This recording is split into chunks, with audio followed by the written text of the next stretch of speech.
what I'm going to show is what we call the world's best lat stretch.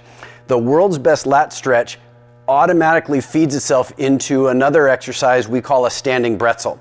Now, if you're not familiar with the Bretzel, look at our other videos about Bretzel, Bretzel 2.0, and reverse Bretzel, and you'll get the idea. All of those feel great. They're all mobility-oriented drills, just like this one. This one obviously has emphasis on the lats, so let's go. First thing first, you're gonna have a band that's relatively thin. This is a 1/2 inch band. That's the thickest one I recommend, either 1/2 inch or 1/4.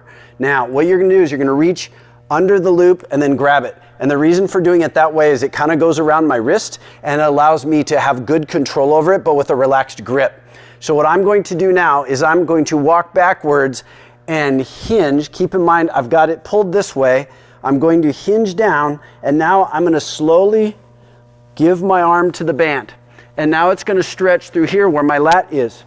Now the idea with this position is that in this position, I feel a stretch. If you don't feel a stretch, you walk it back further. If it feels threatening, too strong, you just bring it in. But let's say this is perfect for me.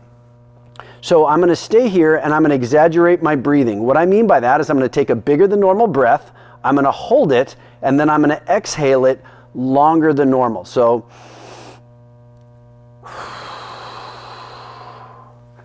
and what I want you to feel is every exhale, it's like your arm got longer. The body relieves tension when you exhale. So there's 3 breaths. That's usually where I stop. If you want to do more, go for it. Again, you should be feeling a stretch that feels awesome to you. None of this should hurt or even feel sketchy or threatening in any way.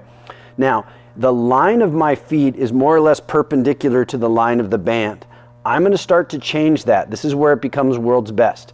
I'm going to turn, and now I'm turning towards that, eventually getting the line of my toes parallel to that band.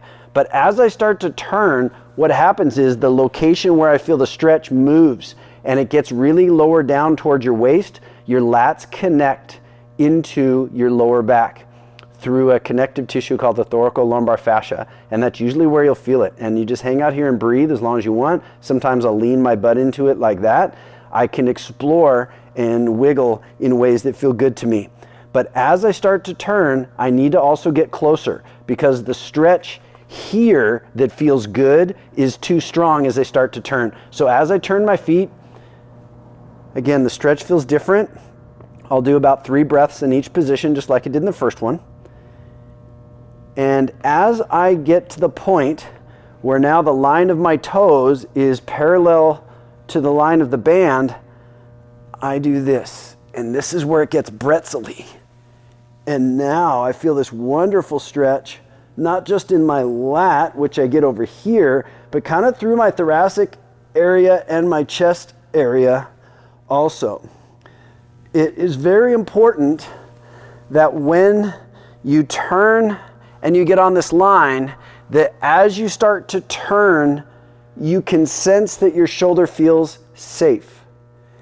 When you come over here, if the stretch is too strong, it will immediately feel threatening to your shoulder. So either come back and get in, or as you go, just get in right away. But it should never feel threatening. Get the hell out of that place if it feels threatening to your shoulder. But after a while, you'll learn how much stretch feels good to you and how much stretch feels threatening. Notice my hand is open. So I've just got this little bit on the grip, just enough to keep control over it, but I'm keeping it loose. And when I bring it all the way around like that, that's what we call a standing Bretzel. Everything we did prior to that would be world's greatest lat stretch. Now, see the difference? So I better do the other side. Enjoy.